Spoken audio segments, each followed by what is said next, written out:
thank you all for coming. And if you've just entered, we started the class a few minutes ago, and you may have missed one pastime, which you could very kindly ask. You could ask some devotees to tell you that pastime, very important for spiritual growth, to hear that pastime apart from the class. So we start Nrsimha Chaturdasi class. Om Namo Bhagavate Vasudevaya.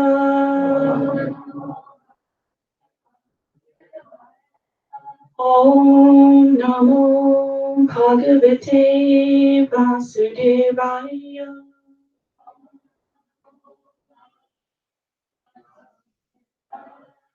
Om Namo Bhagavate Vasudevaya.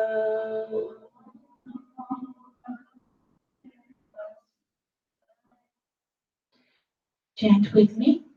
Jai Nrsimha, Shri Nrsimha. Jai Jai Nrsimha, Jai Jai Nrsimhadev. Pragadesha Jaya Padma. Mukha Padma Bringa. Oh, glories to Lord Nrsimha, Shri Nrsimha. Oh, glories to Lord Nrsimha. The Lord of Prahlad, like a honeybee, is always engaged in beholding the lotus face of the goddess of fortune. Prayers from the Brahmanda Purana.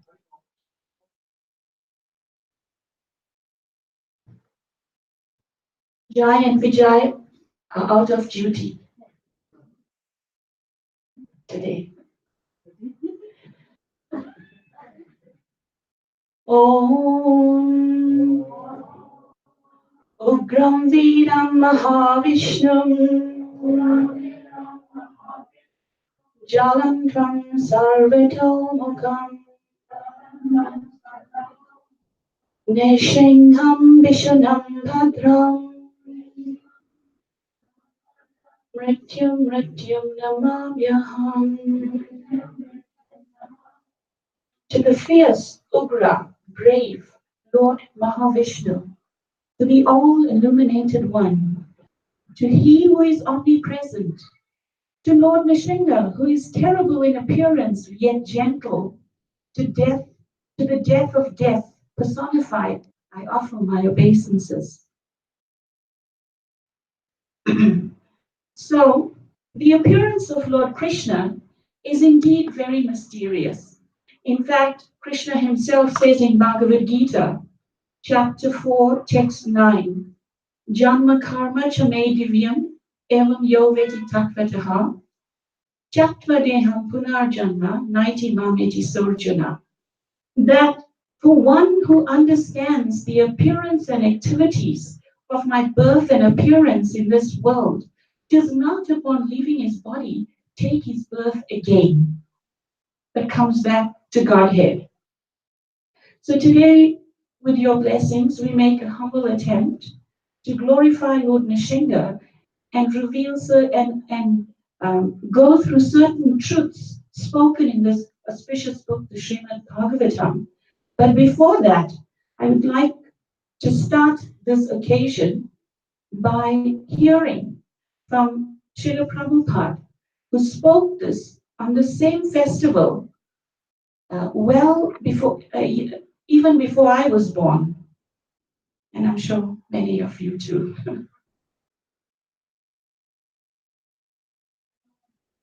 So let's hear what Srila Prabhupada says. Nrsimhadeva has appeared to convince the atheist that there is no God. This is a lying propaganda, that nobody has seen God. Everyone has seen God. The devotee sees within his heart, in the temple, and everywhere. And the atheist sees when he is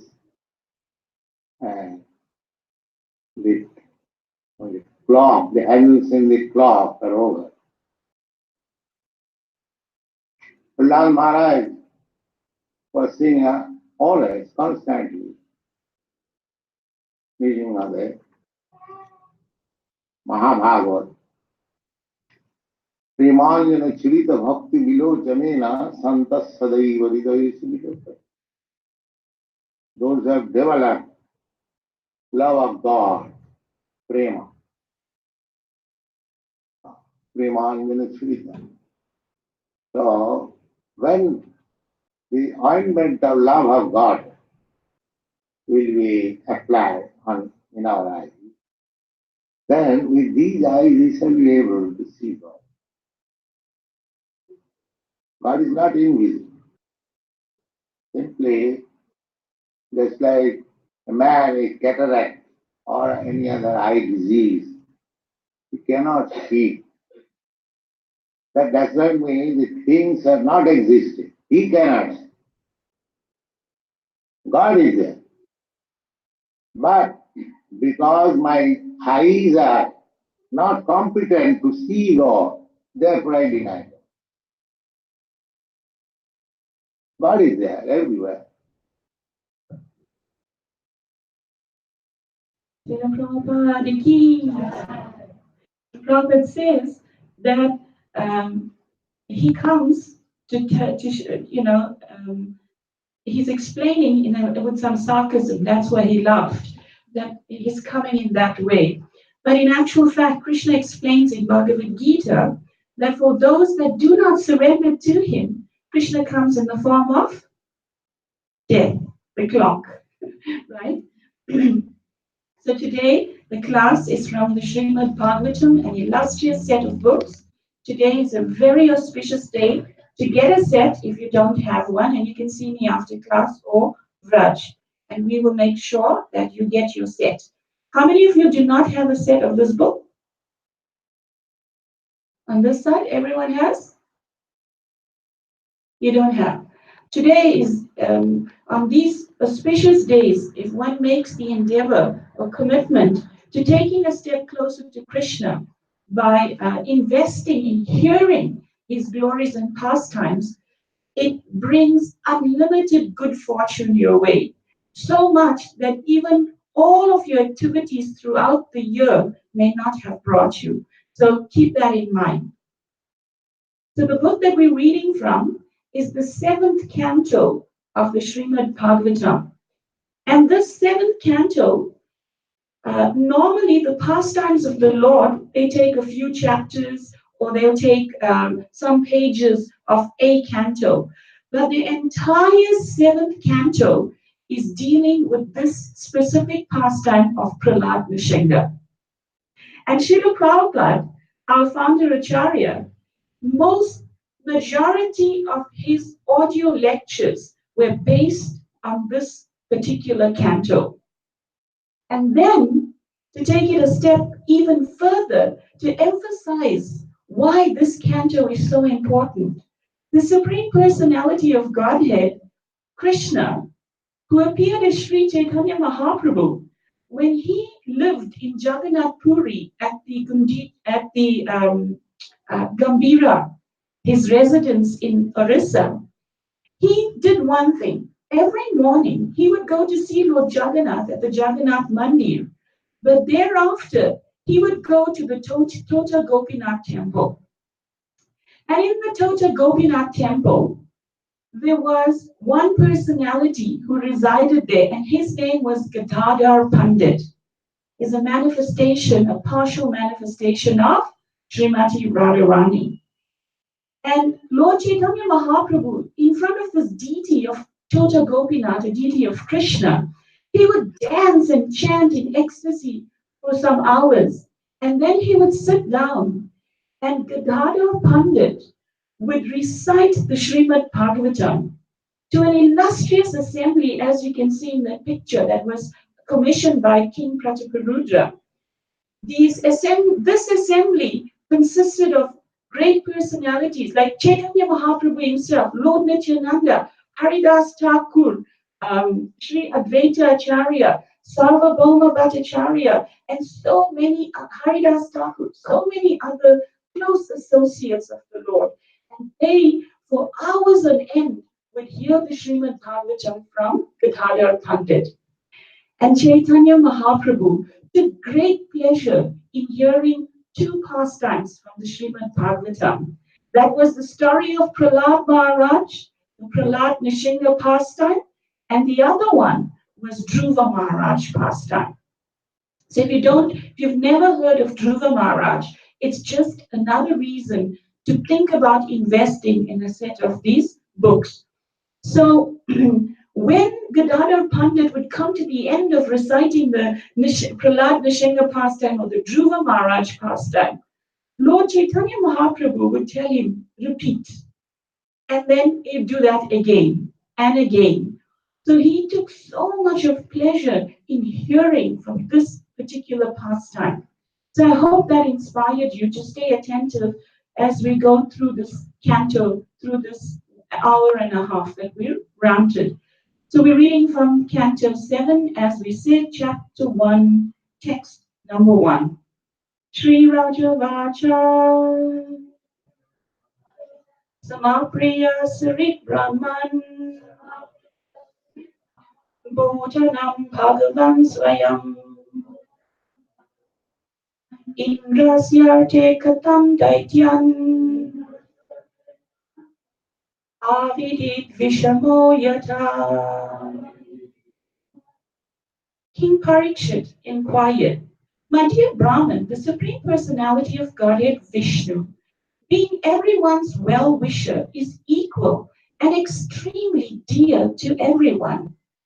How then did he become partial, like a common man, for the sake of Indra, and thus kill Indra's enemies? How can a person equal to everyone be partial to some and inimical to others? So the purport translation by Srila Prabhupada. In Bhagavad Gita 9:29, the Lord says, Samaham sarvabhuteshu name dveshu stinapriya. I'm equal to everyone. No one is dear to me, nor is anyone my enemy. In the previous canto, however, it has been observed that the Lord sided with Indra by killing the demons on his account. Therefore, the Lord was clearly partial to Indra, although he is the supersoul in everyone's heart. The soul is extremely dear to everyone, and similarly, the supersoul is also dear to everyone. Thus, there cannot be any faulty action on the part of the supersoul. The Lord is always kind to all living entities, irrespective of form and situation. Yet he took the side of Indra just like an ordinary friend. This was the subject of Parikshit Maharaj's inquiry. As a devotee of Lord Krishna, he knew very well that Krishna cannot be partial to anyone. But when he saw Krishna acted as an enemy of the demons, he was somewhat doubtful. Therefore, he posed this question to Sukadeva Goswami for a clear answer. A devotee cannot accept that Lord Vishnu has material qualifications. Parikshit Maharaj knew perfectly well that Lord Vishnu, being transcendental, has nothing to do with material qualities. But to confirm his conviction, he wanted to hear from the authority, Sukadeva Goswami. Srila Vishwanath Chakravarti Thakur says, since the Lord is equally disposed toward everyone, how can he be partial? The Lord, being the supersoul, is extremely dear to everyone. Why then should the Lord display unsympathetic behavior toward the asuras? How is this impartial? Since the Lord says that he is Suridam Sarva Bhutanam, the well-wisher of all living entities, how could he act with partiality by killing the demons? These questions arose in the heart of Parikshit Maharaj, and therefore he inquired from Sukadev Goswami. So, in the Bhagavad Gita, Krishna explains, Tadvidi pranipatena pariprashnena sevaya upadekshyanti te jnanam jnaninas tattvadarshana. That you should try to approach a self-realized soul and inquire from him submissively, and the self-realized soul will impart knowledge unto you. So especially when one is in doubt about high spiritual matters, one should not take shelter of one's mind, but of higher authority. Parikshit Maharaj is illustrating by this query. So the problem is pretty grave. He has seen that uh, uh, the Lord in the form of Lord Nrsimhadev, he is taking the part of the demigods. But the demigods and the demons, they are all parts of him. The super soul resides in the hearts of within the demons and within the demigods. How is it that he is seemingly impartial? So then, when he asked this question, so the answer Sukadev Goswami gave was that the Supreme Personality of Godhead is Nirgun. He is without material qualities. That means he does not have a material body. That means he does not come under the modes of material nature. That means he is free from having enemies and friends. He is impartial.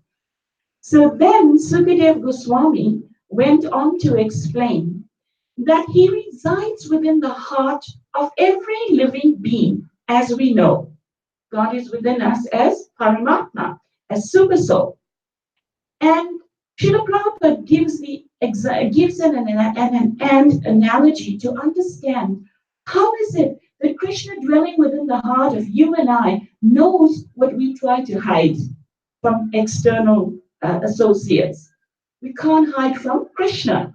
So how is it so? So he gives the analogy that if there's a pot of water and the sky is reflected in the water, an intelligent person can distinguish that that is not the sky. That is a reflection of the sky, but in actuality, it is a pot of water. So similarly, no matter how a person is perceived by externals, what is hidden within the core of that person's heart is very easily deciphered by the all-knowing personality of Godhead, Krishna. So Krishna can determine how much devotion a person has in the heart and how much demoniac qualities someone is trying to hide within the heart.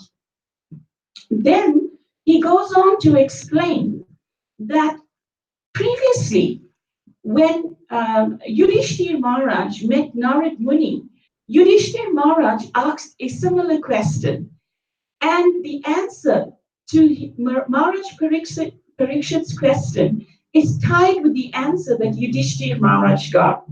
You see, Yudhishthir Maharaj said, how is it that there lived this demoniac king, King Vena, and he blasphemed the devotees. He harmed the brahmanas. He harmed the cows. He engaged in so many sinful activities. And when he died, he went to hell. But during the performance of the Rajasuya sacrifice by myself, Yudhishthir, and the rest of the Pandavas, Shishupal appeared on the scene right at the very beginning. And practically from his very birth, Shishupal's mouth vibrated like a venomous serpent, insults and blasphemy so sinful it is painful to even hear or repeat about the Supreme Personality of Godhead. Yet when he died, and his sinful brother, Dantavakra, the destination they got was that, unlike King Vena, they merged into the body of the Supreme Personality of Godhead, Krishna, and it was visible by all the people in the assembly. And it was recorded so that you and I, so many years later, could hear this. Narad Muni glorified him for asking this question. And he said, it is so good that we clarify this now so that future generations will also hear the answer. And after glorifying Yudhishthir Maharaj for taking the time to ask this question, he explained that your cousins, Shishupal and Dantavakra, previously they lived in a different age. And in that age, Satya Yuga, they took the form of Hiranyaksha and Hiranyakashipu. But prior to that, they were two gatekeepers, Jai and Vijay, at the gates of Vaikunta, that place which is the abode of Mahavishnu, that place which is free from anxiety, Vaikunta. This material world is a place of kunta, a place of anxiety and suffering. So then Narad Muni explained that at that time, when they were performing this service to Lord Vishnu at the gates of Vaikunta, four young boys who were the first sons of Lord Brahma, who had a benediction or a blessing that they will always appear like 5-year-old children and thereby totally detached from their outward bodily appearance.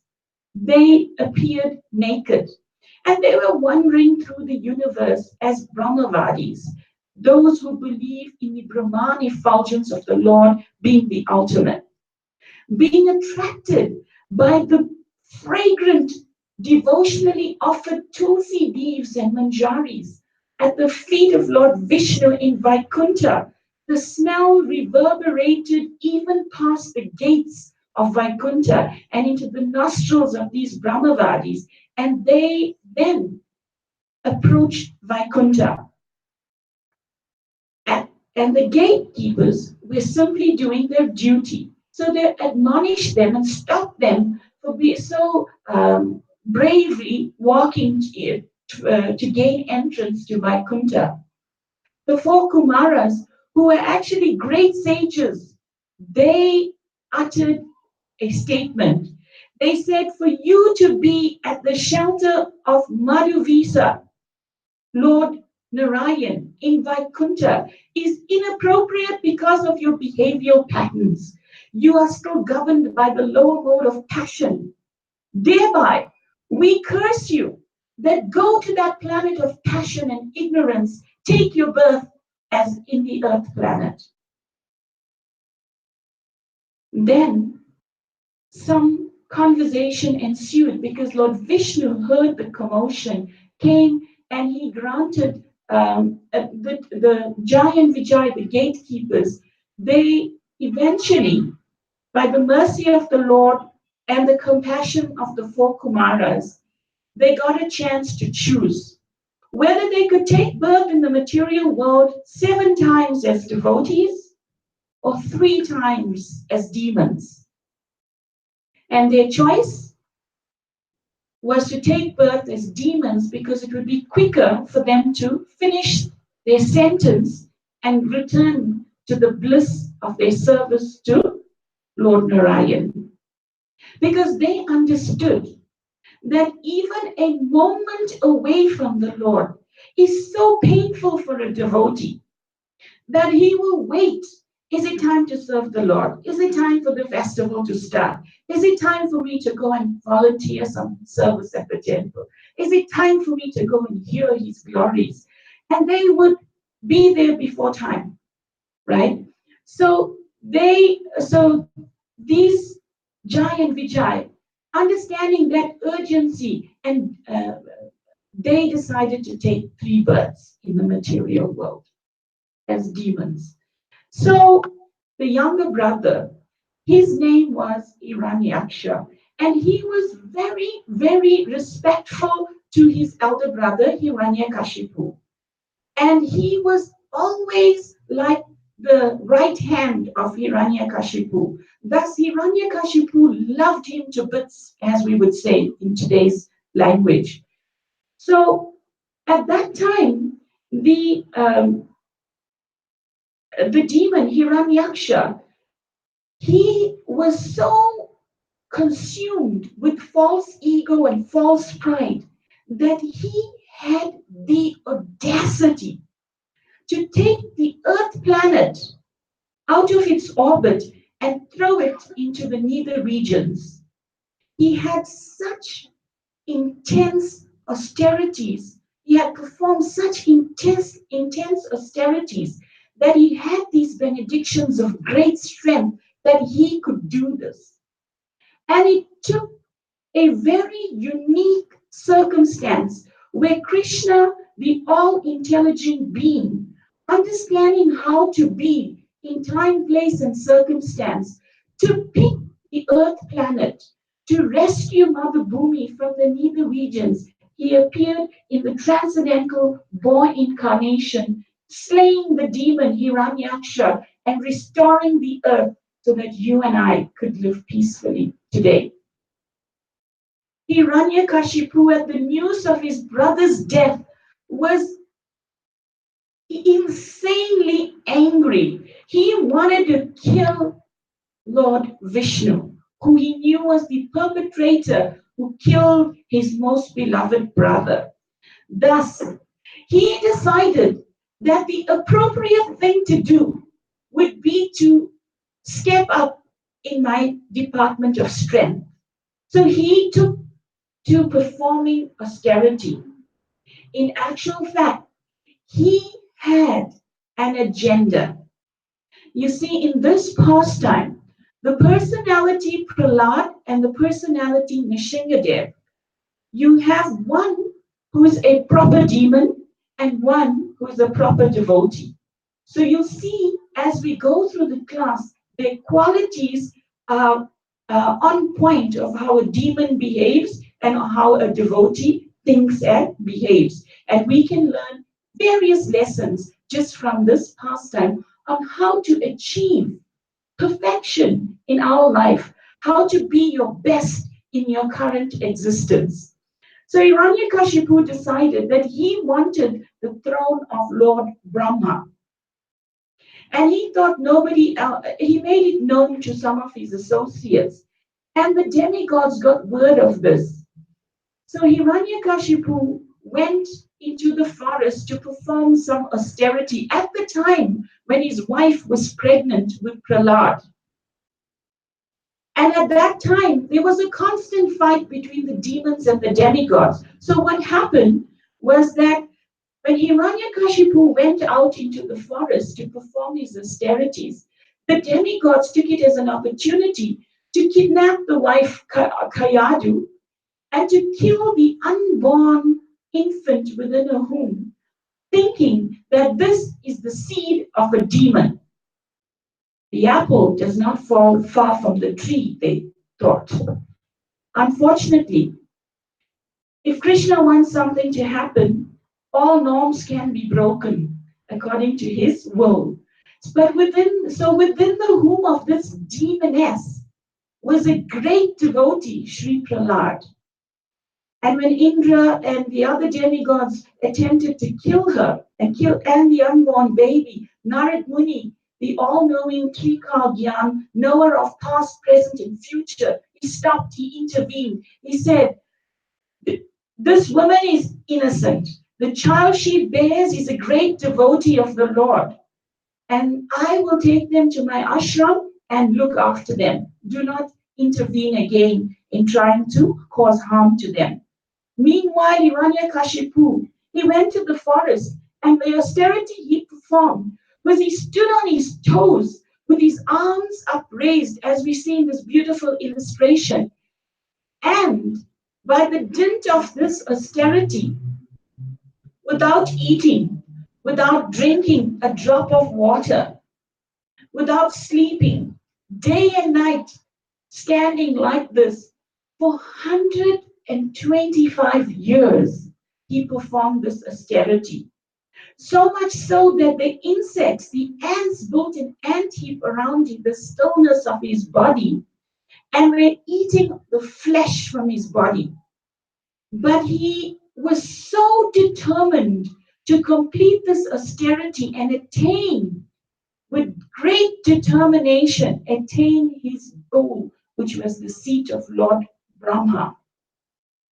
and to get great power to rule over the lower, middle, and upper planetary systems.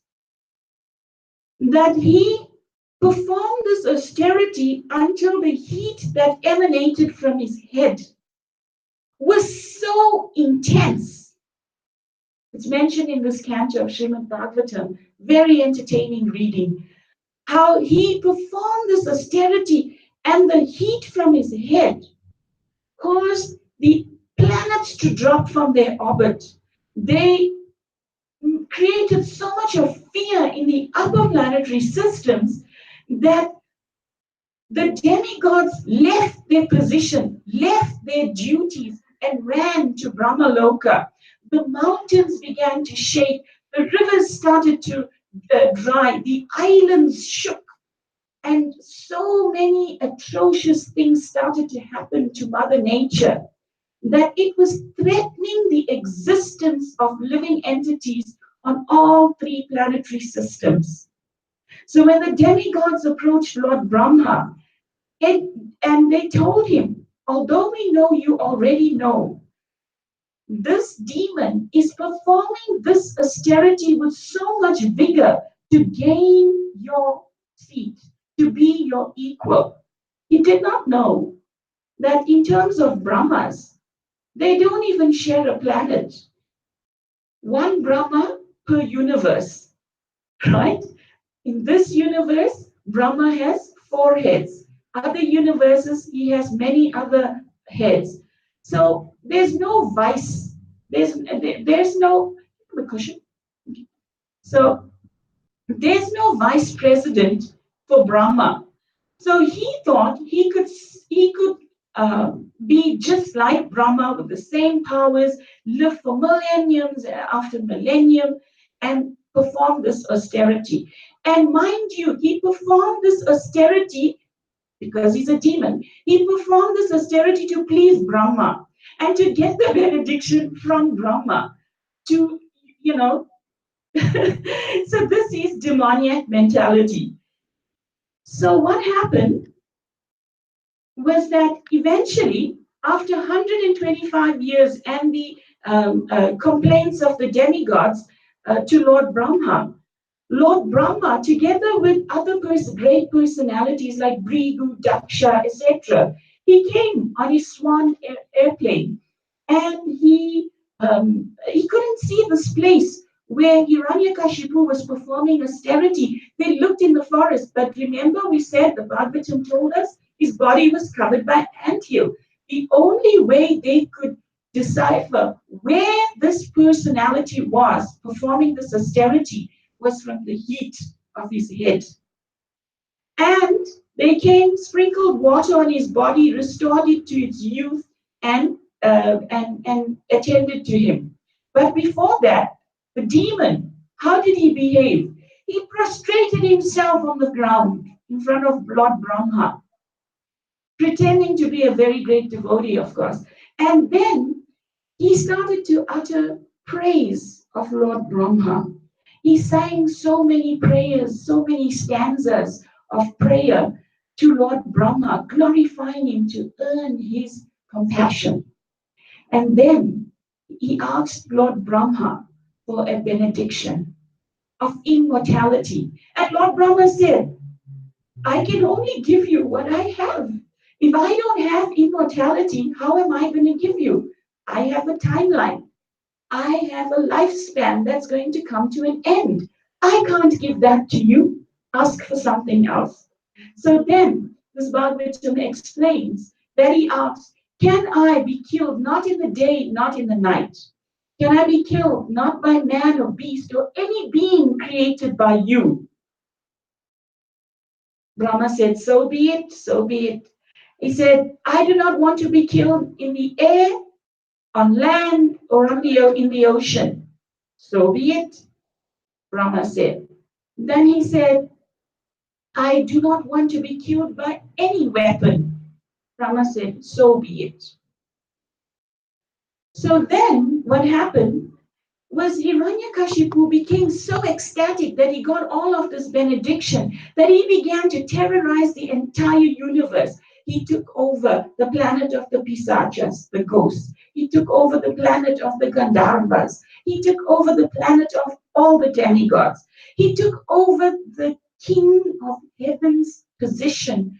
He took over Indra's asan, which had magical powers in itself. And he remained enjoying perpetually there while instructing his demoniac forces to go throughout the creation. And wherever there was sacrifice of Vishnu happening by those brahmanas, the worship of cows or fire yagyas or the chanting of hymns of the Vedas to cause havoc and kill those people. So this demoniac force, Hiranyakashipu, he then started to speak in harsh ways to all of the demigods who were then by then his servants. So then, when Lord Brahma agreed to give him benedictions, he prayed not to be killed by any living entity, not to be killed in a place covered or uncovered, not to die in daytime or nighttime, not to be killed by any weapon on land or in the air, and not to be killed by any human being, animal, demigod, or any other living or non-living entity. He further prayed for the supremacy over the entire universe, and he requested the eightfold mystic powers like Anima and Lagima.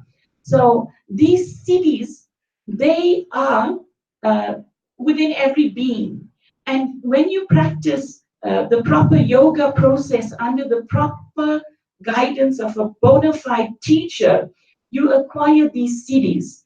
And you can become lighter than the light and smaller than the smallest, etc. You know, something like what David Copperfield does in his magic shows, right? But you do this for real. So devotees are not really interested in these things because they become a distraction to the real goal of life. So he acquired all of this, and this made him very, very proud. Now his name, Hiranyakashipu, Hiranya and Kashipu, it means gold and cushion. You can sit on the cushions to hear Krishna's glories. But the cushion, Kashipu, it actually refers to sense gratification, material comfort.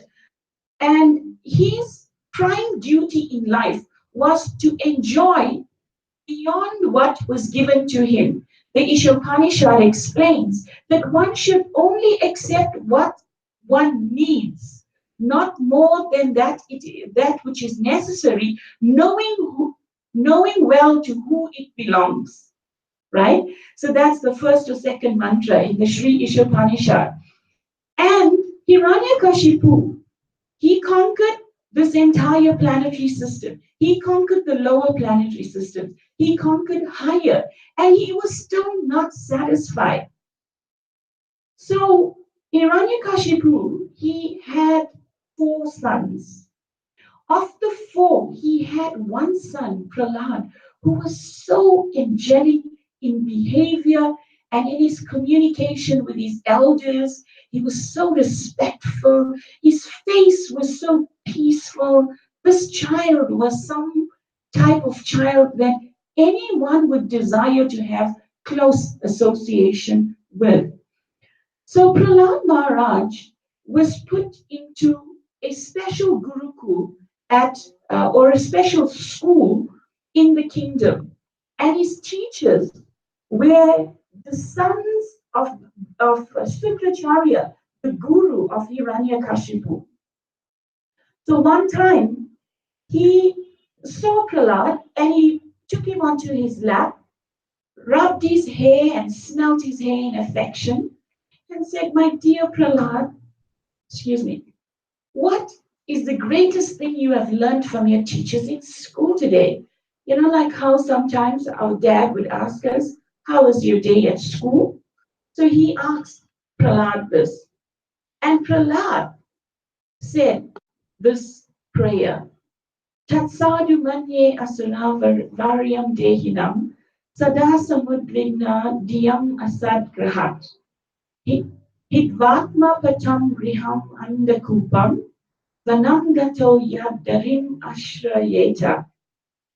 Prahlad said, O best of the Asuras, king of demons, as far as I have learned from my spiritual master, any person who has accepted a temporary body and temporary household life is certainly embarrassed by anxiety because, having fallen in the dark well where there's no water but only suffering, one should give up this position and go to the forest.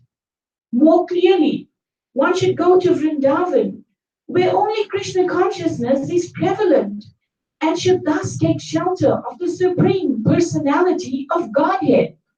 By speaking to the king of demons, whose prime whose prime interest in life is Hiranya and Kashipu, who considers in his demoniac nature that his arch enemy is Vishnu. So, how is this so? So then Hiranyakashipu, he did one thing. He called the teachers and he said, take this boy away and guard him carefully so that no Vaishnav enters in disguise to further pollute him. As it is, we do not know where he has got this knowledge from. So Sandhya and Amarga, they took Prahlad back to the school and they terrorized him to get the truth out of him. Where did you get this knowledge from? We have not mentioned it, neither have any of the associates within the boundaries of this school. How is it that you have become educated in these subjects? And Prahlad answered, he said, I have learned this previously from a source of authority.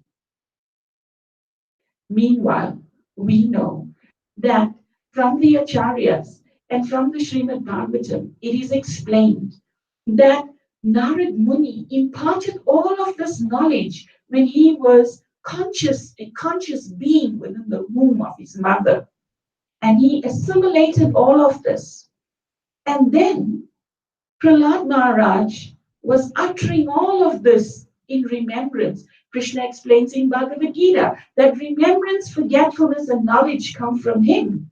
So he was giving Prahlad this knowledge. Then after some time, Prahlad, he was behaving as an outstanding student, not to create a disturbance. But as soon as the teachers went out, he started to preach to his friends about Krishna consciousness and chant the holy names of the Lord.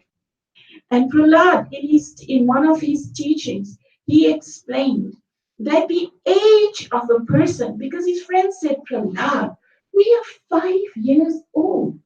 Isn't it too early to speak such serious subject matters? And Prahlad educated them. He said that age is not determined by a number. In other words, by the ticking of any clock. Age is determined by how much of knowledge a person acquires from a bona fide source. So Prahlad Maharaj, the teachers then, would come and Prahlad would be a normal student. And then he would go on with his classroom duties and he would learn the subjects of diplomacy that is meant for a prince to rule after his father as a heir.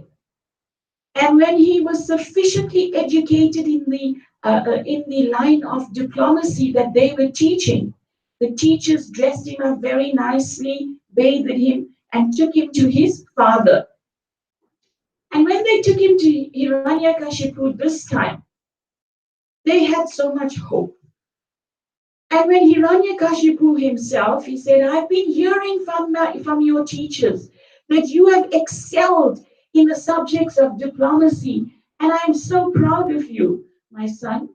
So rubbing the 5-year-old boy's head in affection and kissing it, he asked him, tell me, what have you learned from your teachers? And Prahlad answered, Shravanam Kirtanam Vishnu Smaranam Archanam Vandanam Dasyam Sakyam Atma Nivedanam.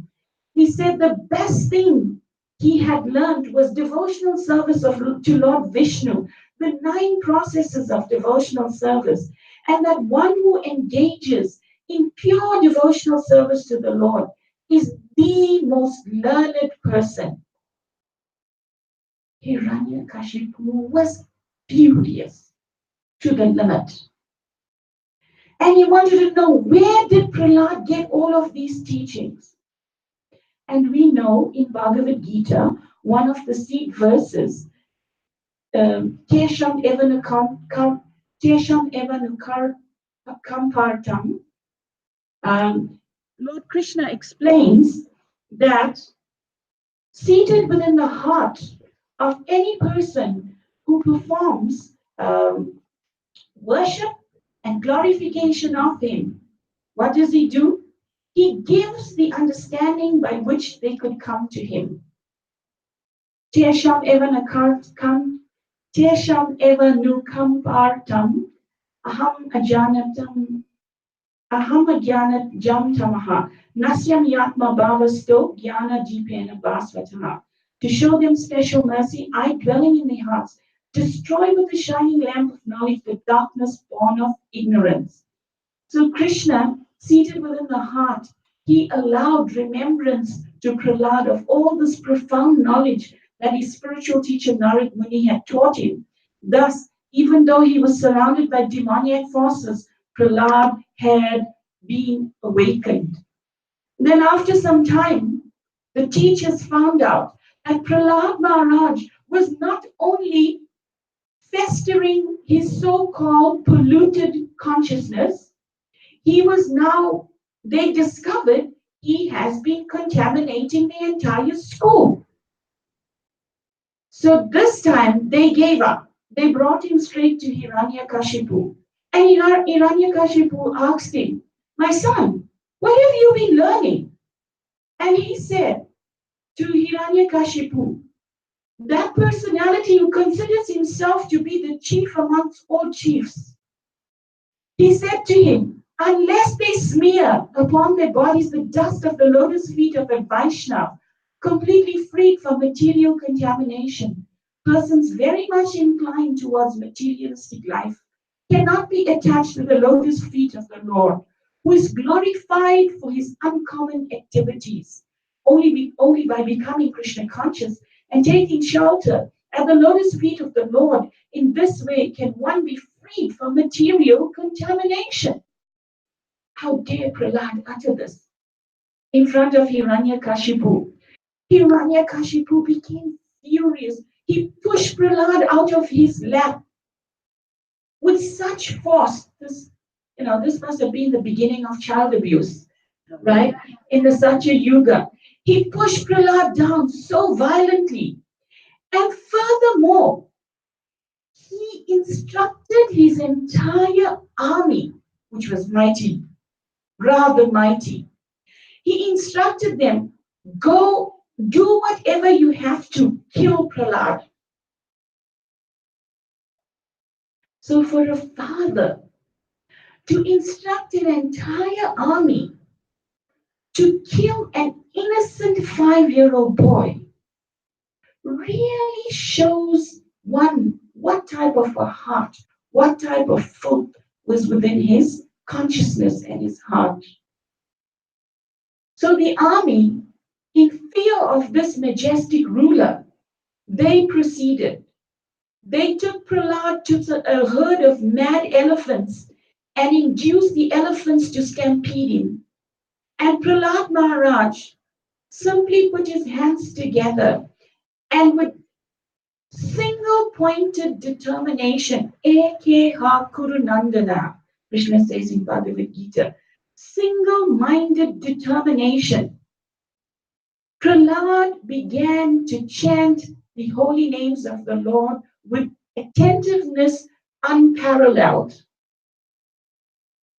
And by this chanting, Prahlad was unharmed. Not a hair on the body of this 5-year-old boy was disturbed by the herd of mad elephants.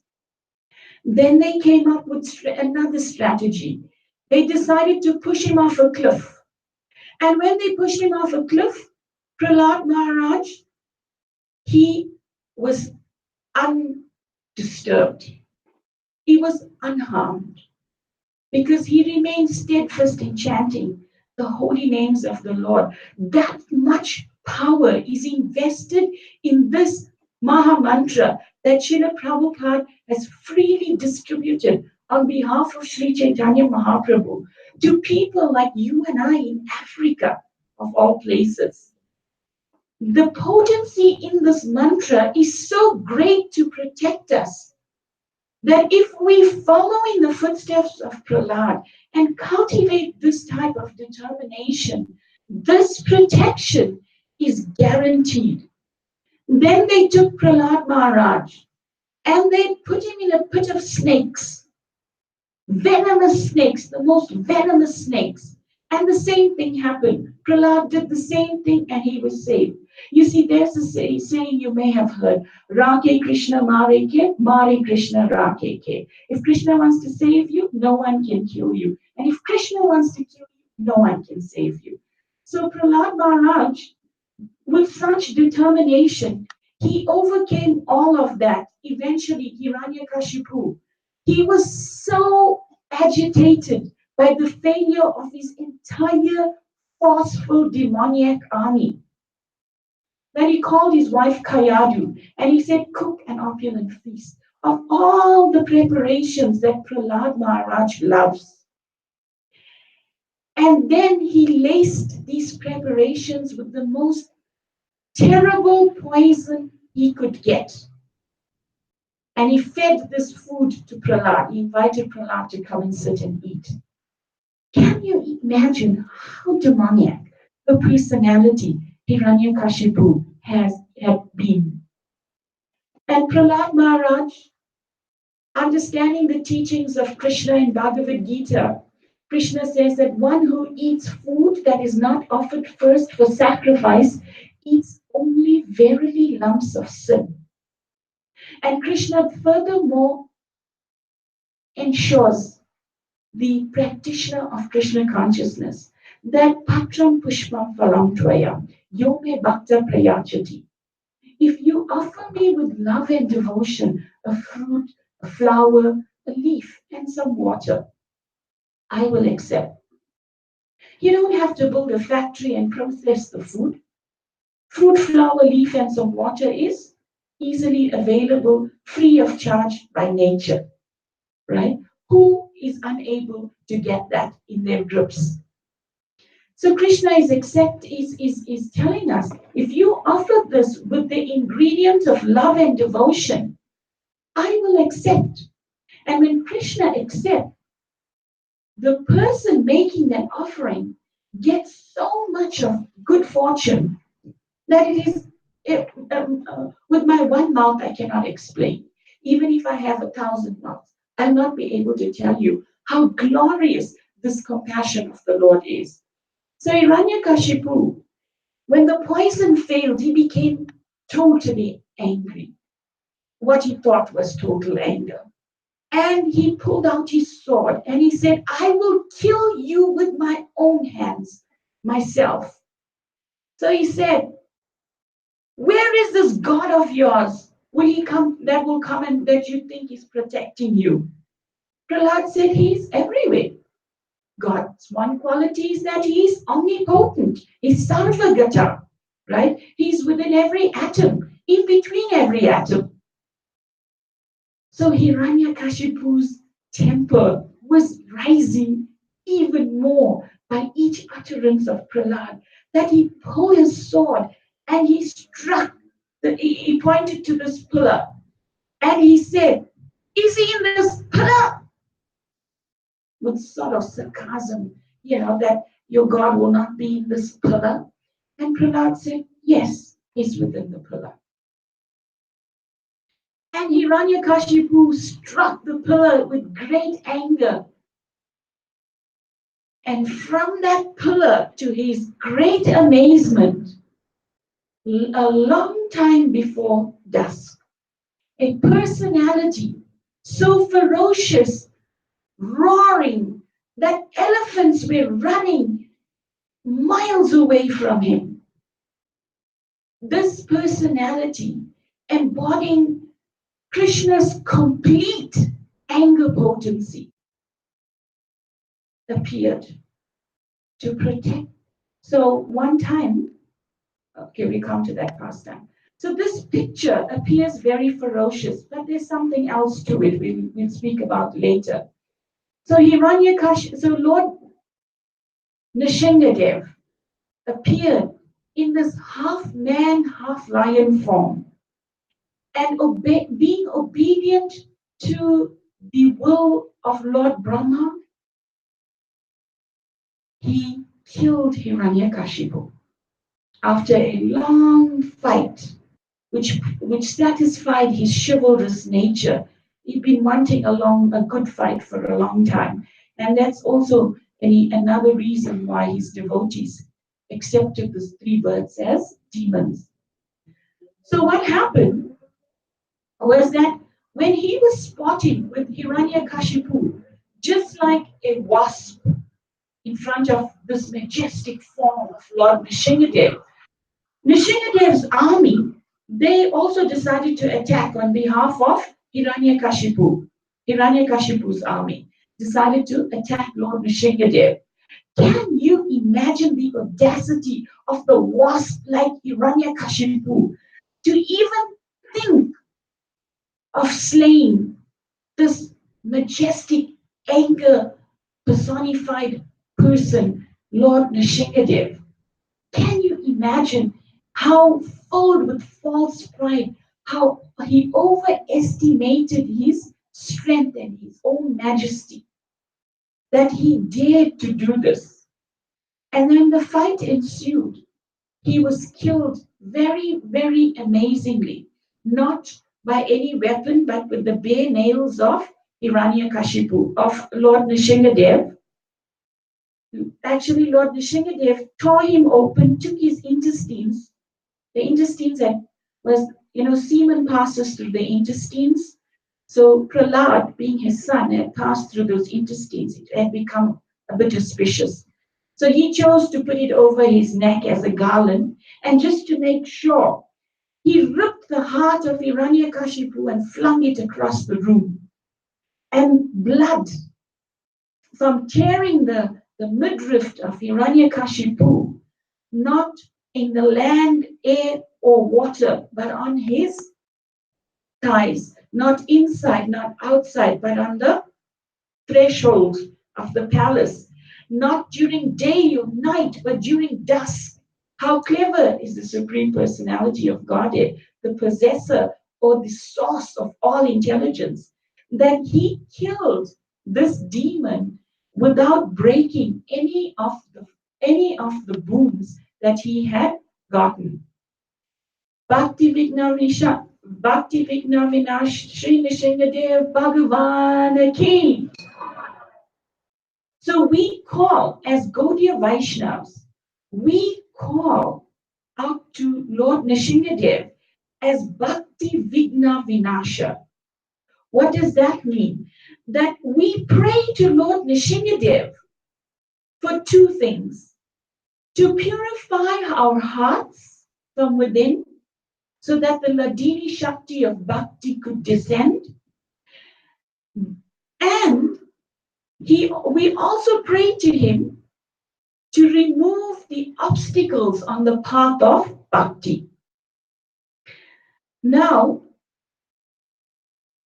when Nrsimhadev was in this mood of exhibiting great anger, and after he killed this demon Hiranyakashipu, and he was still seated on the throne, he was roaring so ferociously that all the demigods present, Indradev, and so many others, Brahma, they were all terrified.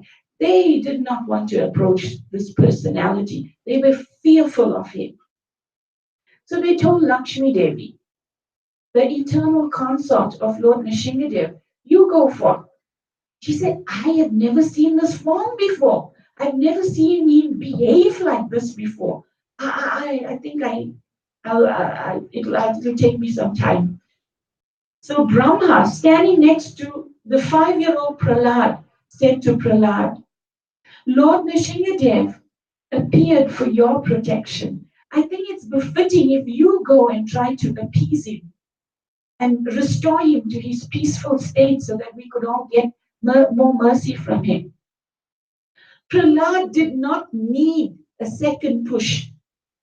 Immediately, completely fearless, he walked up to Lord Nrsimhadev, prostrated himself at his feet, and Nrsimhadev, seeing this fearless 5-year-old person with so much of devotion, reached out and touched his head.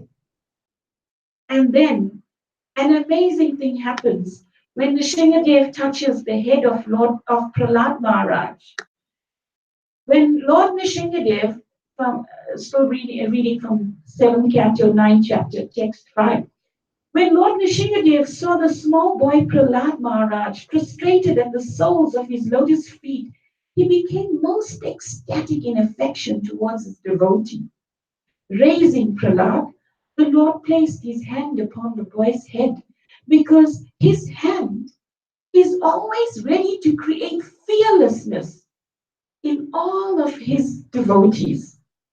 So this hand is so amazing of Lord Nrsimhadev that it is such an immense benediction to receive it upon one's head. And it had a certain effect on Prahlad Maharaj.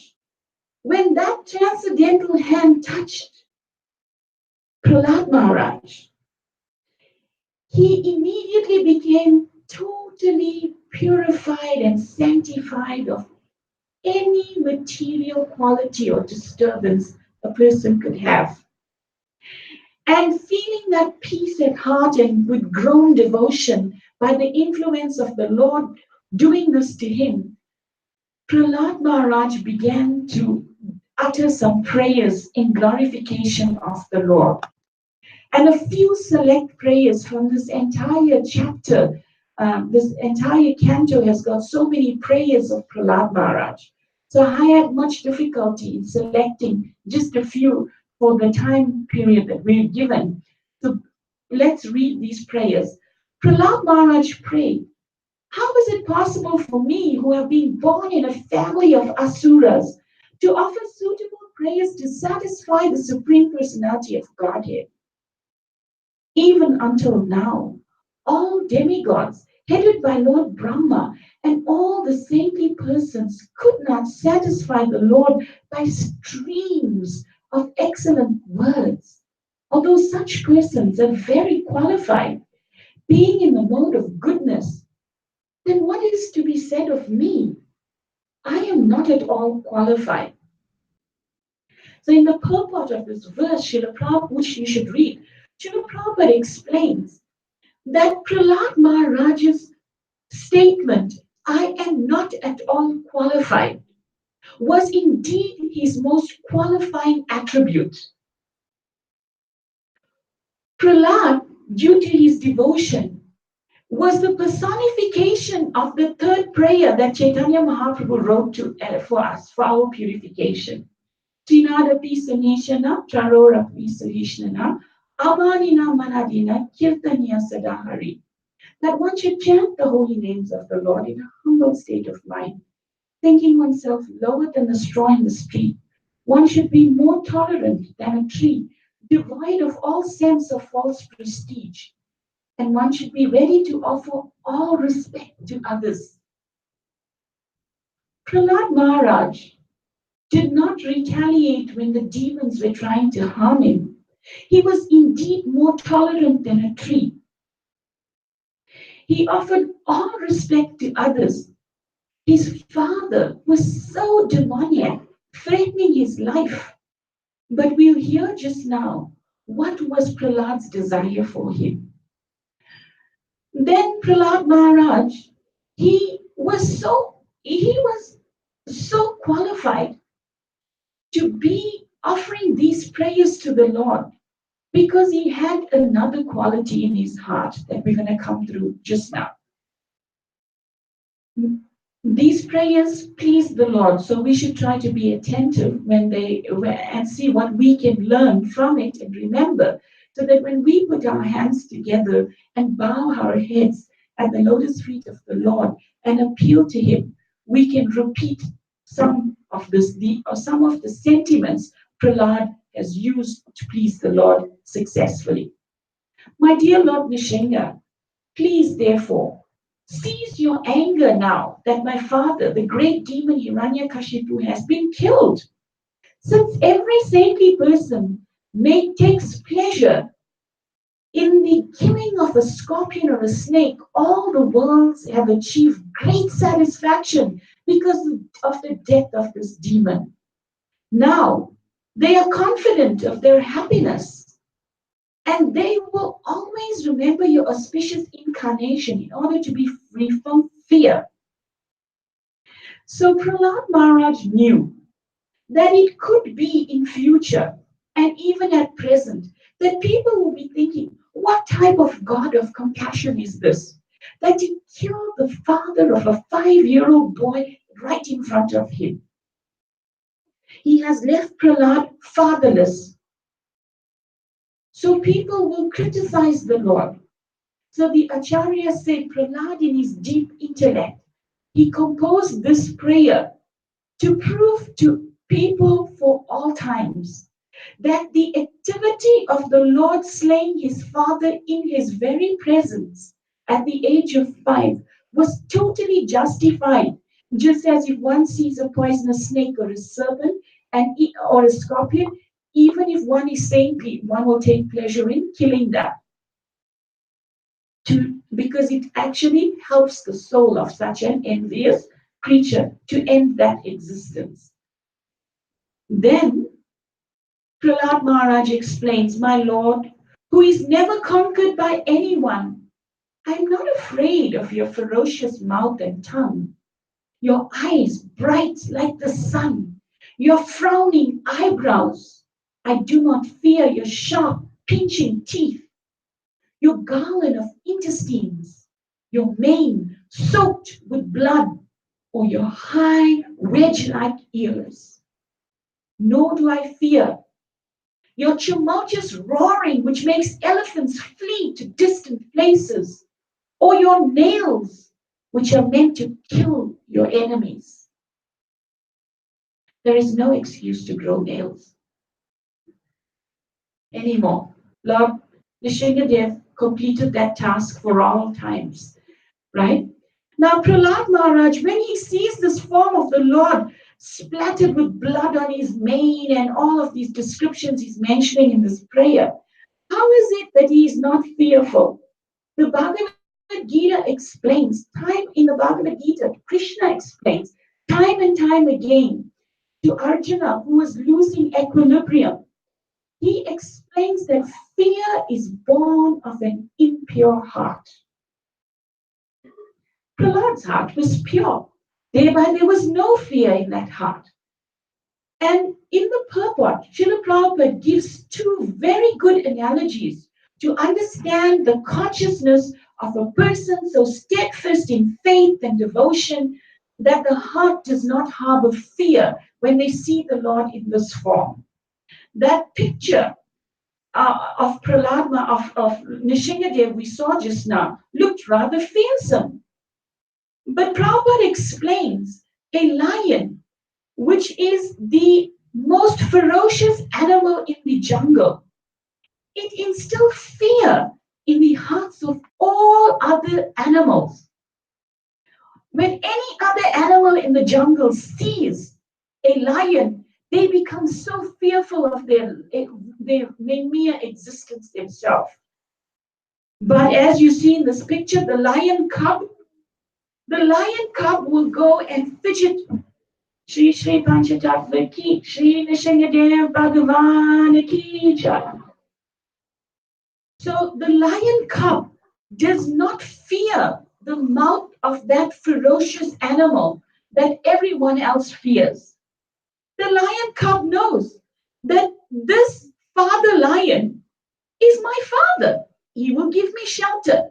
I do not fear his teeth, I do not fear his mane. I do not fear his roaring.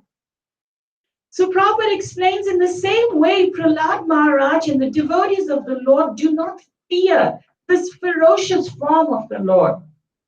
Then Prabhupada goes on to explain in the purport that a small fish in the ocean, the baby fish, it has got no muscle power.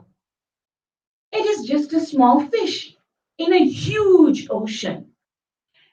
And the people and animals that live on land, the inhabitants of land, they fear the ocean because it's so vast, it's so encompassing. They feel scared to enter this ocean. Therein lies the unknown for them. That the little fish, having taken full shelter of the ocean, it will happily swim against the tide. It has no fear of the ocean. It lives there. So similarly, devotees of the Lord, they do not fear Nrsimhadeva, as Prahlad Maharaj is explaining here. Then Prahlad Maharaj goes on to say, my dear Lord, now I have complete experience concerning the worldly opulence, mystic power, longevity, and other material pleasures enjoyed by all living entities. And from Lord Brahma down to the end, as powerful time, you destroy them all. Therefore, because of my experience, I do not wish to possess them. My dear Lord, I request you, place me in touch with your pure devotee and let me serve him as a sincere servant. Prahlad Maharaj has just become the lawful inheritor of all of his father's wealth. Not just one house, one house with 3 garages, upper, middle, and lower planetary systems that were conquered by his father. He's now the inheritor of all of this. He says, I have seen with so much of endeavor people put in to acquire these things, but as all powerful time, you take it away from them. They invest so much in relationships, between man and women, and so many other relationships, and so much of other endeavors to acquire. From the time we wake up till the time we go to rest, we work so hard to provide good dwellings for the body, protection for the body, so many things for the body. But in a flash, can be taken away from us. In a flash with no notice, it can all be taken away. So Prahlad Maharaj exhibits great intelligence. He says, I want that which is more valuable.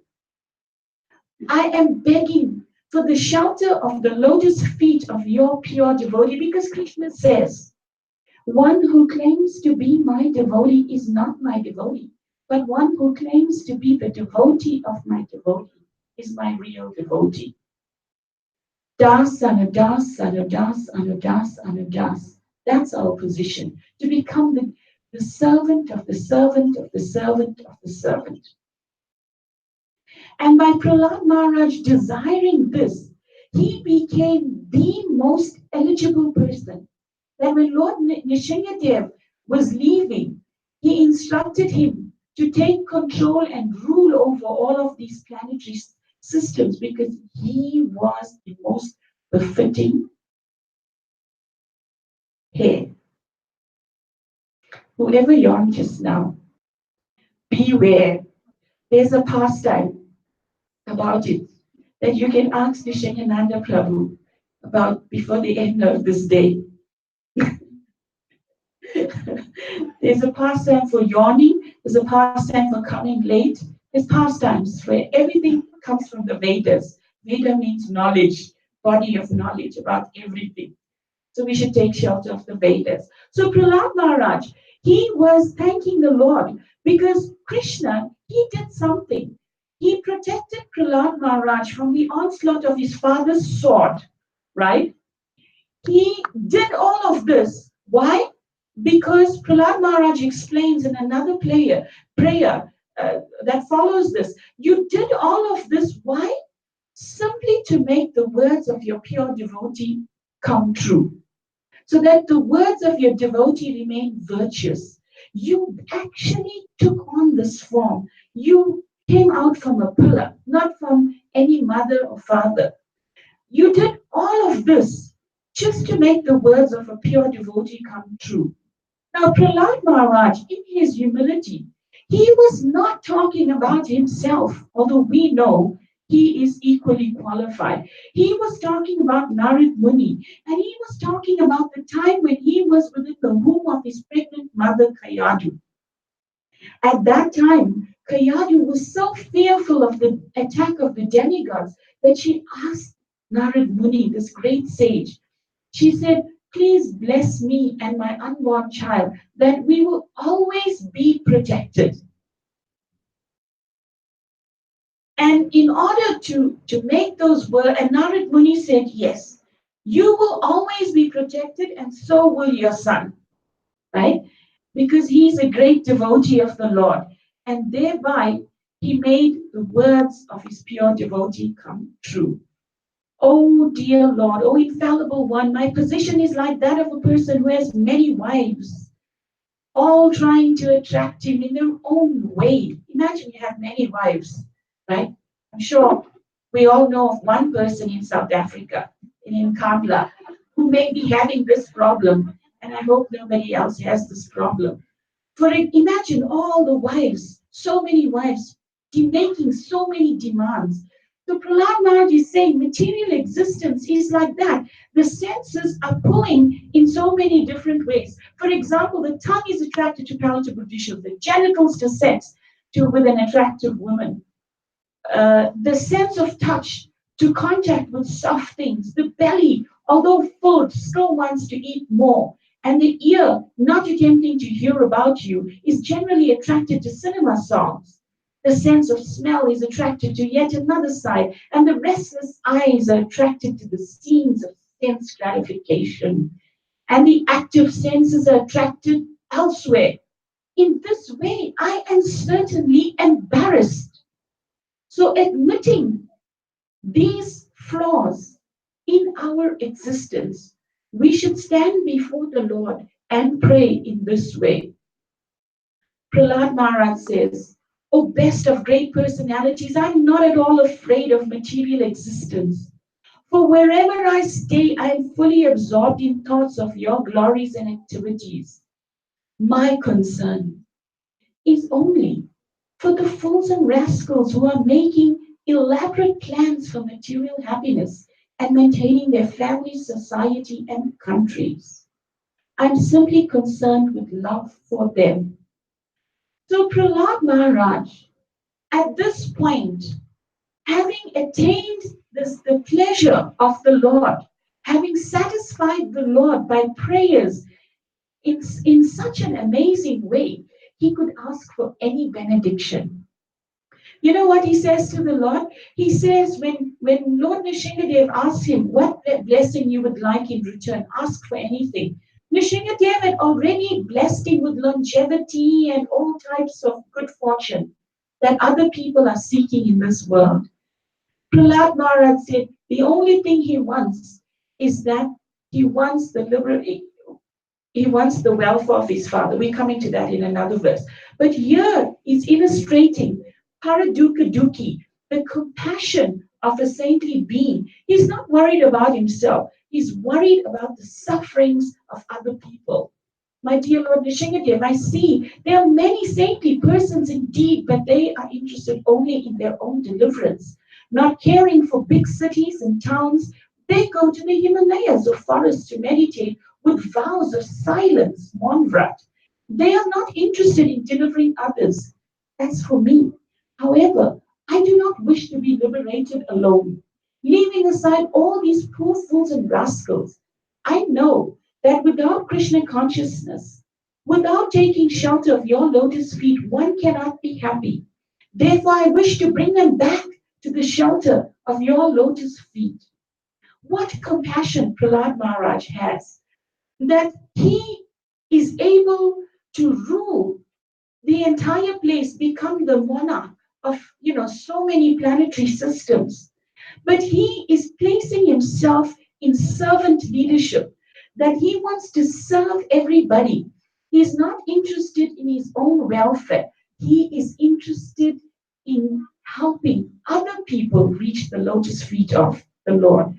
This immense compassion was also illustrated by Srila Prabhupada. And to what extent we hear just now. The Supreme Personality of Godhead, Prahlad continues. My dear Prahlad, the Supreme Personality of Godhead said, my dear Prahlad, O most pure, great, saintly person, your father has been purified along with 21 forefathers in your family because you were born in this family. The entire dynasty has been purified. Actually, just before this, Prahlad Maharaj, he had said that he is not here to do business with the Lord, but if the Lord so desires, he wants that his father, who was inimical towards the Lord for a very long time, he says, my Lord, I understand the potency of your glance, excuse me, the potency of your touch was enough to purify my father. But still, I am asking that you please excuse his demoniac mentality. And here the Lord is reassuring. Don't worry.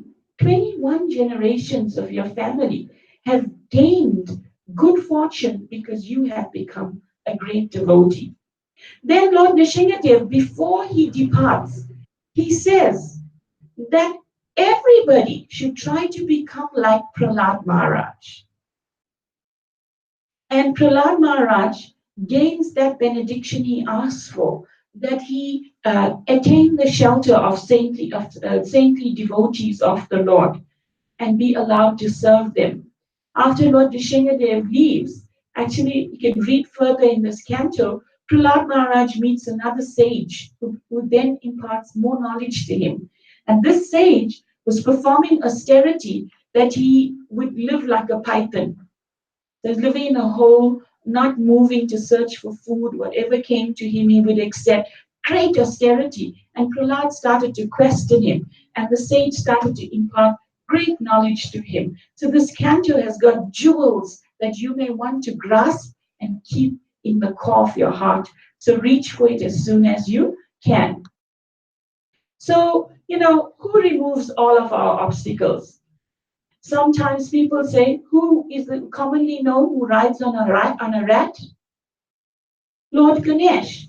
That Lord Ganesh is the remover of obstacles.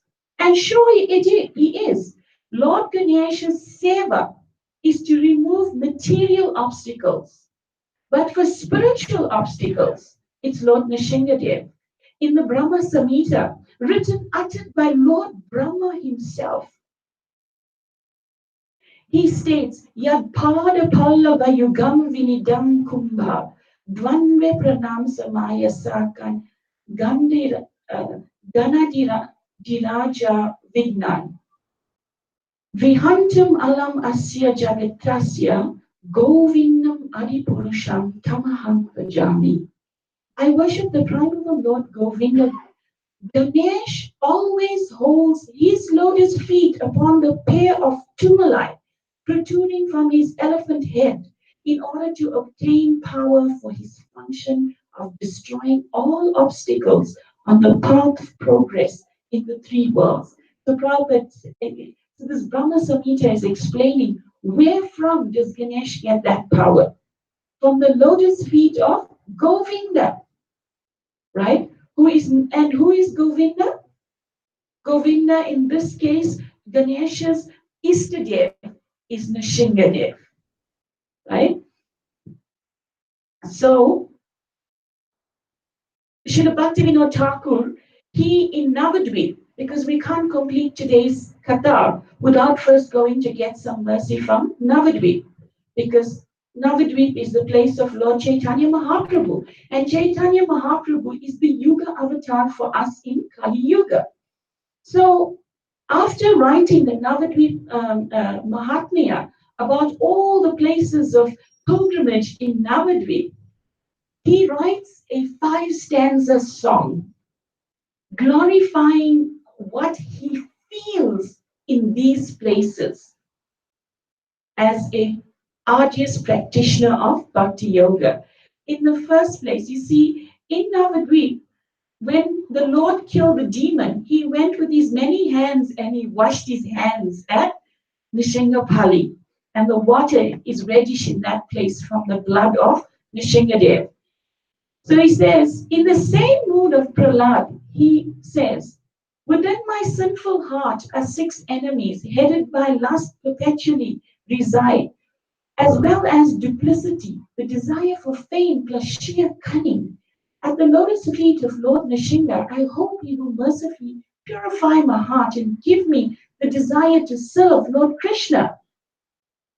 So where are our enemies? Bahir Nishingo, Ridaye Nishingo. They're out. Lord Nrsimhadev, we said, is outside and within. He's everywhere. He's all pervading. And our enemies, they're hiding within the core of the heart. You don't have to look for enemies outside. We are stopping ourselves. We're holding ourselves back by holding on to these enemies who we have established false friendships with. And here, in the mood of Prahlad Maharaj, Bhaktivinoda Thakur, who resides on the first step of our temple altar here, you will see, this great personality is teaching us that these enemies, they right within us, and we can pray to Lord Nrsimhadev for their removal.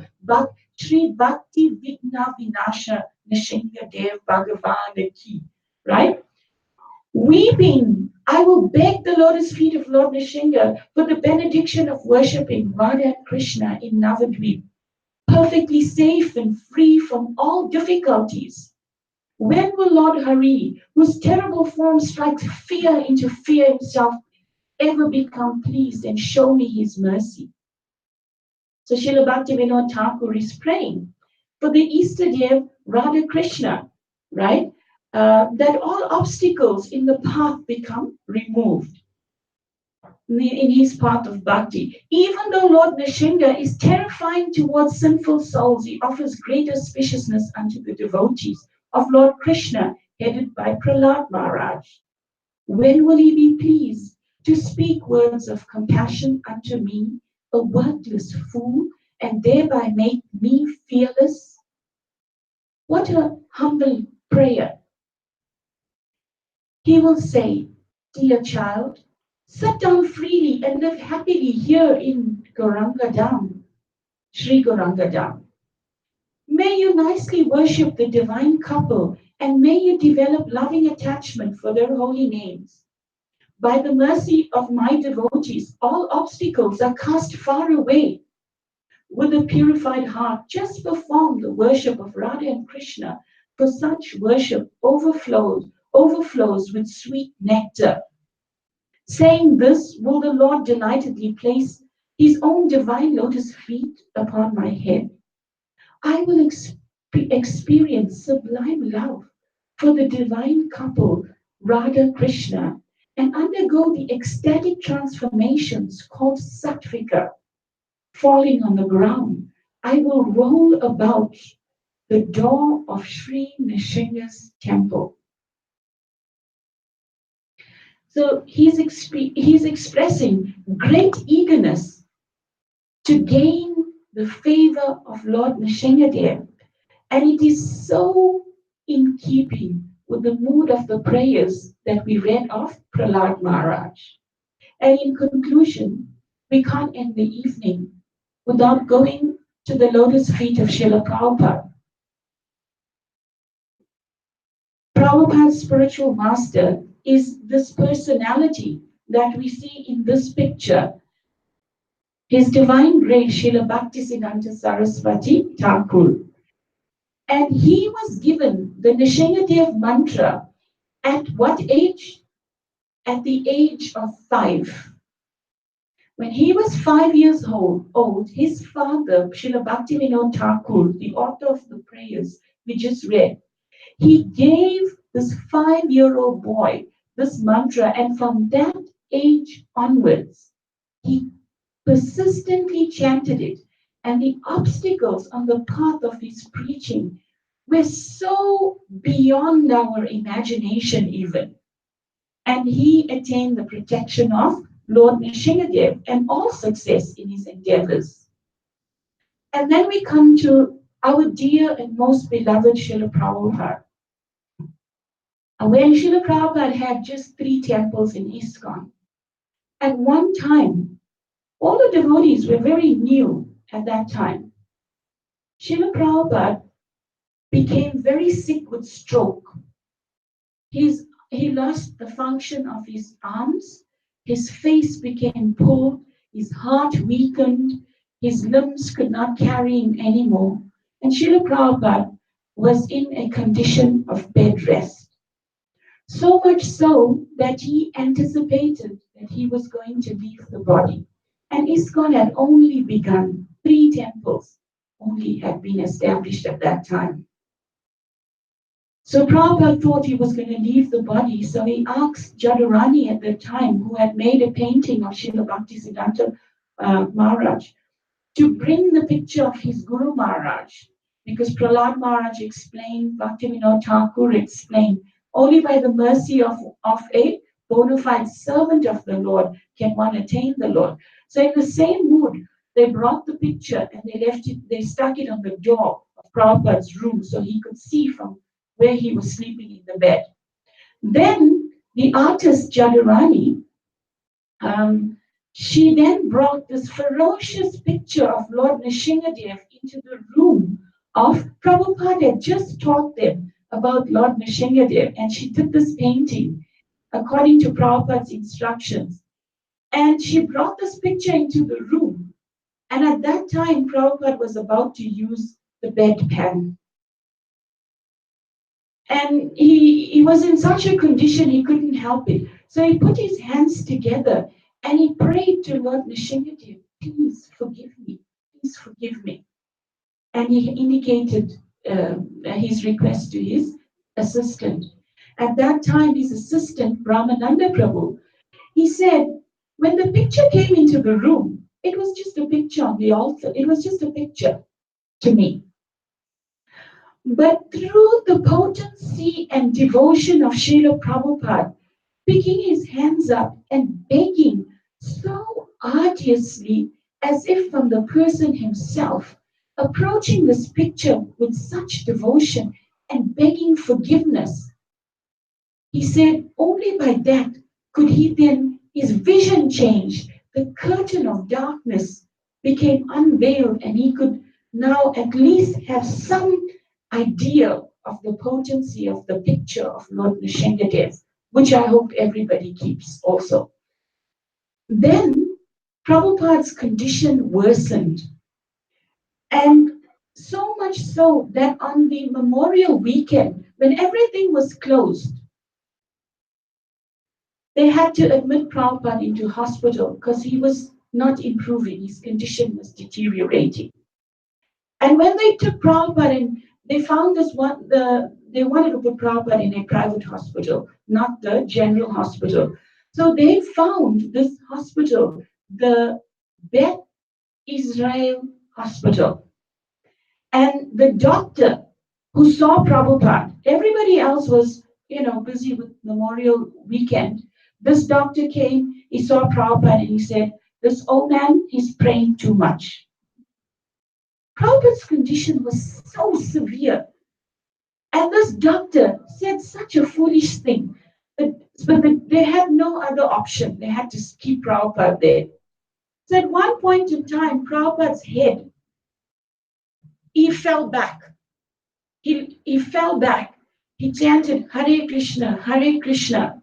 And then that last final breath, gasp for air occurred.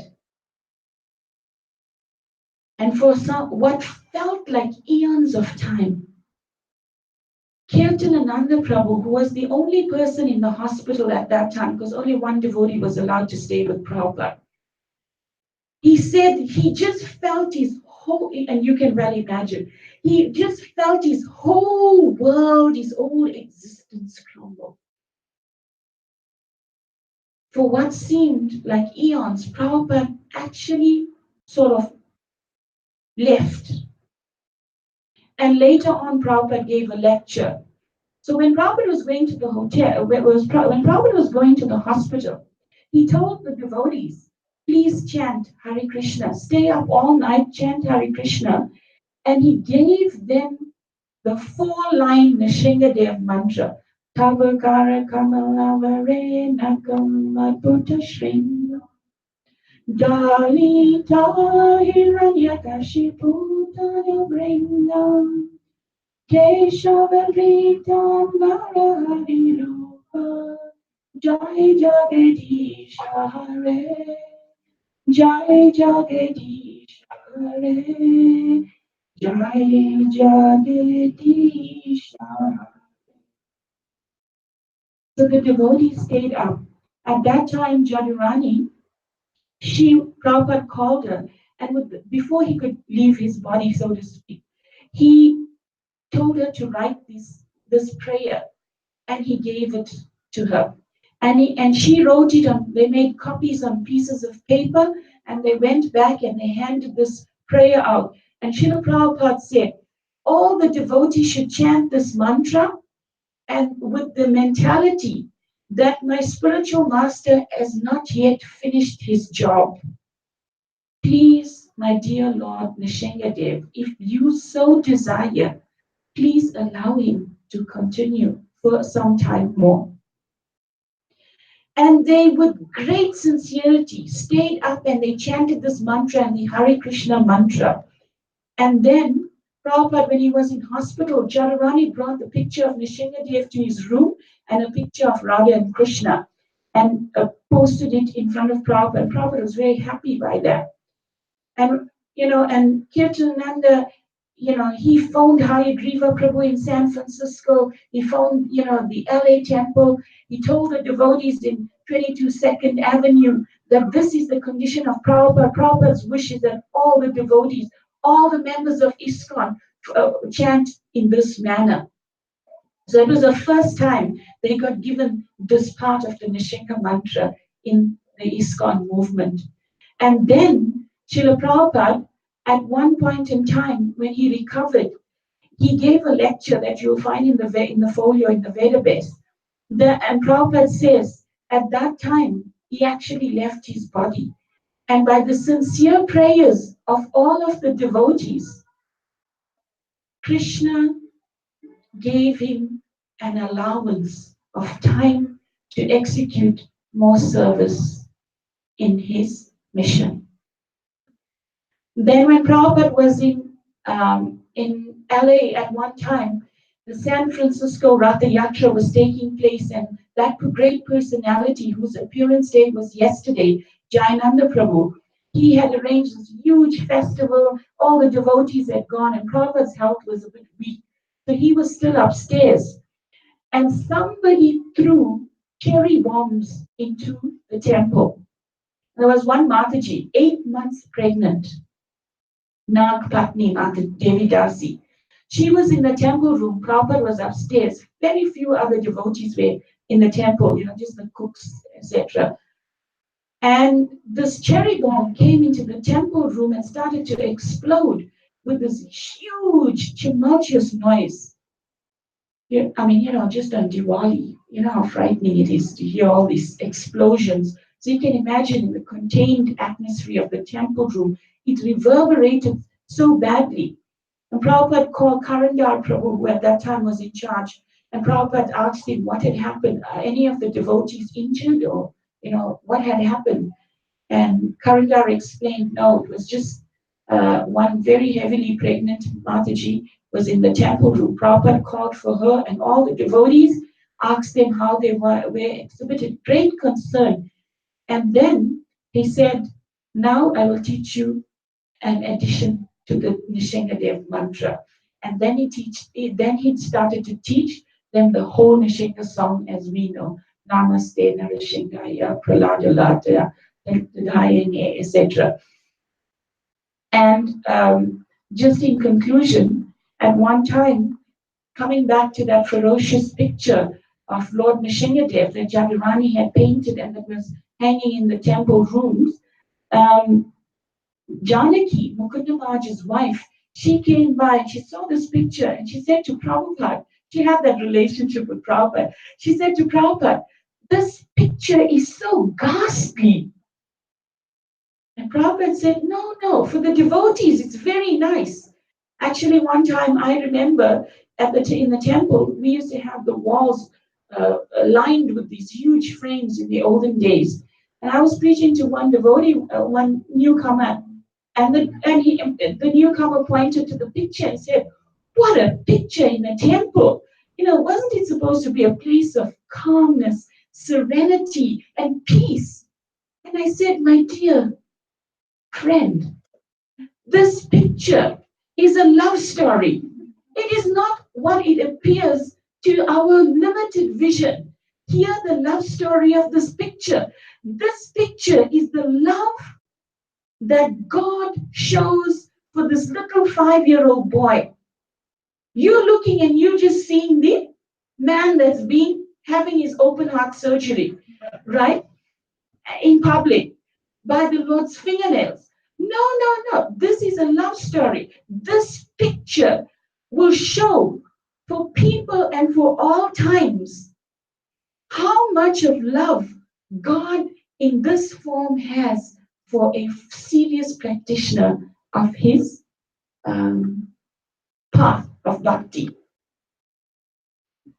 So, the last thing in the class is every festival, you come to Ram Navami, some person sits on the Vyasa and proclaims the glories of Lord Ramachandra, and you think, maybe he's my Istadev, the personality I should worship.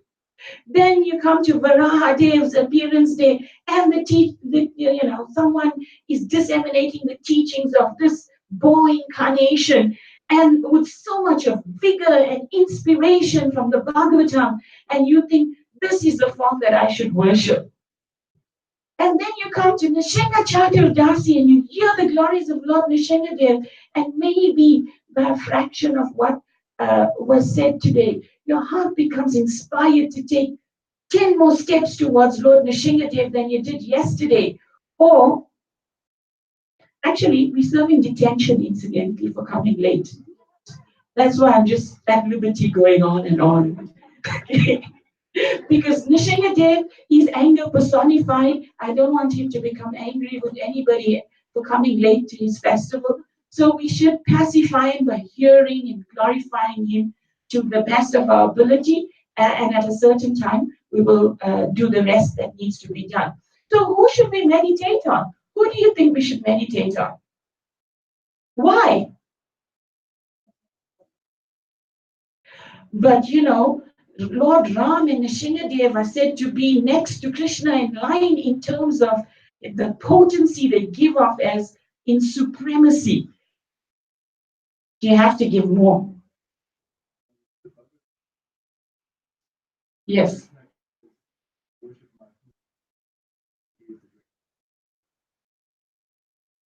Very, very good. You'll be excused for anything you did earlier on in class, but you should still find out the past time, okay? Before you go home. So, this is answered in the Bhagavad Gita, 16th chapter, text 25, in a purport by Srila Prabhupada. And I think you should read with gusto, loud and clear. Go ahead, Prabhu. Yeah.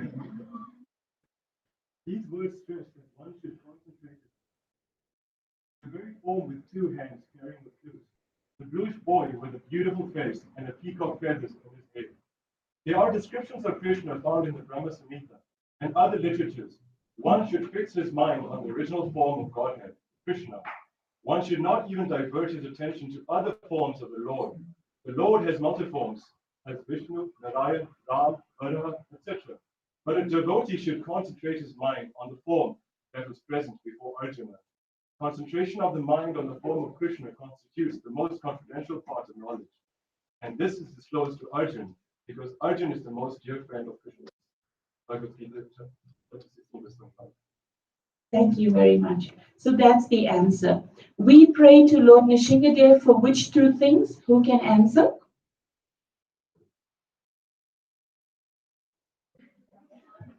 No one heard me? I'm so sorry. I'm heartbroken. Yes, Prabhu. Yes. Remove all obstacles on the path of spiritual progress. Very good. This Prabhu came first for the program, together with his friend. Go ahead. What's your name? Blessing. I'm pleased to meet you on this auspicious day.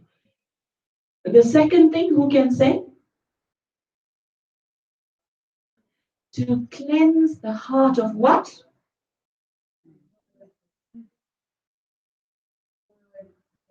What's he saying? Well, the second purpose of Lord Nrsimhadev was to do what? Anyone can help us? Yes, Blessing. Cleanse our heart of fear, lust, anger, greed, jealousy, madness. 6 enemies, the sons of Marichi, right? All these things that are hidden within the heart, because as we heard from Prahlad Maharaj and Srila Bhaktivinoda Thakur, the enemy lies within. So on this auspicious day, with bowed head and folded hands, we can humbly approach Lord Nrsimhadev and pray to him for these two types of help that he's prepared to give us. Shri Bhakti Vigna Vinasha Nrsimhadev Bhagavan Ki Jai. Shri Prahlad Maharaj Ki Jai. Nitai Gaur Premanandi.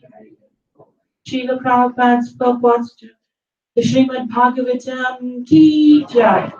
And our offer still stands.